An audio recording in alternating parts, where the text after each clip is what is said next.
Hey everyone, this is Wack from Pure Goalie. Lee from Pure Goalie. This is how you slide into a goalie's DM. We're going to talk 2S coming up right now.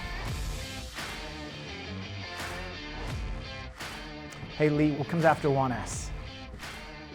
2S? So smart. This is the Bauer 2S line. Much anticipation around this beast. We see a lot of the pros rocking these things, some collegiate guys, and now we get to use them. This is awesome. So big thing with this line, it's high performance vehicle. It's a sports car essentially. Amazing sliding, huge properties off the face of the pad, big rear, but yada yada, we know all that stuff. The one thing that Bauer really wanted to address was the durability factor.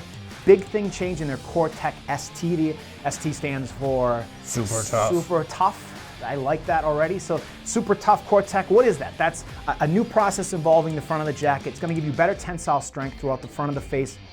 Also better puck impact and skate cut resiliency. That's awesome, right? So you're getting better durability without really any changes to some of the performance personality of the pad, we'll call it. I mean, you own a 1S pad. I do. I've been skating in them for about 6 months now. I've come to like them. At first, I wasn't a huge fan, but I'm really digging the rebounds. You know, the rebounds are great. You get the puck as far away from you as possible. It's one of those things where they didn't make a huge change in this line, and I'm actually really happy about it. Right.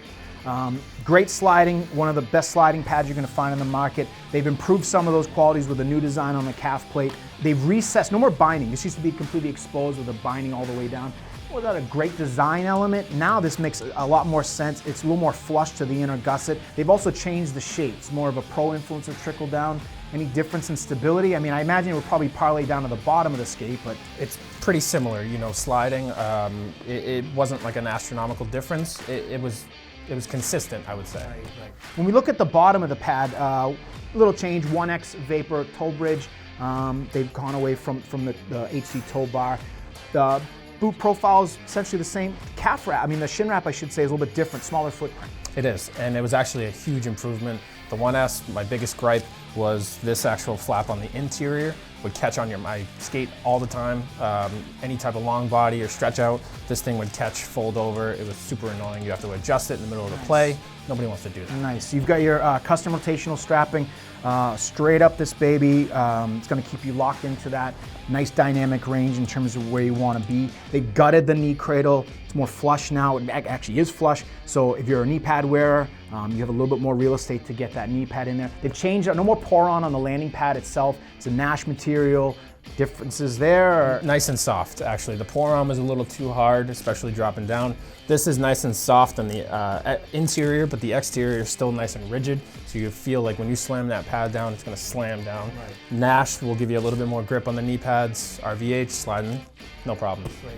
When we filter up to the top of the pad, it is a little bit thinner from the 1S.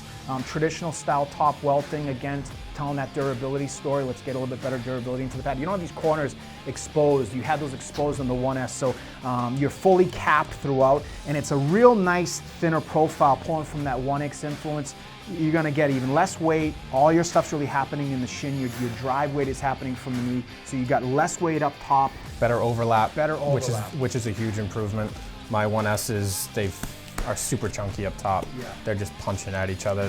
They seamed up and overlapped incredibly well. How funny is, like, we're looking at a 1S, we're saying it's chunky, like, where have we come with this stuff? Is paper thin now. So the chassis itself is their Power Light core. This is a EPE HD curved sandwich. So you should order one next time you're at your favorite Dell.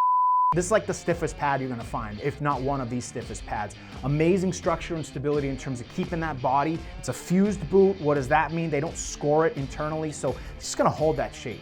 If you're a soft pad wearer, this is not the pad for you, but if you want something that's gonna stay rigid, hard edges throughout, super tight seal, and just be that big, bright, bursting rebound off the faces, the entire thing is just, it's a tight chassis. There is not a lot of flex in this thing. So take that as you may. Again, that's a personal preference, but that's what this thing is. This is a stiff, high performance, super fast sliding, major big rebound type animal.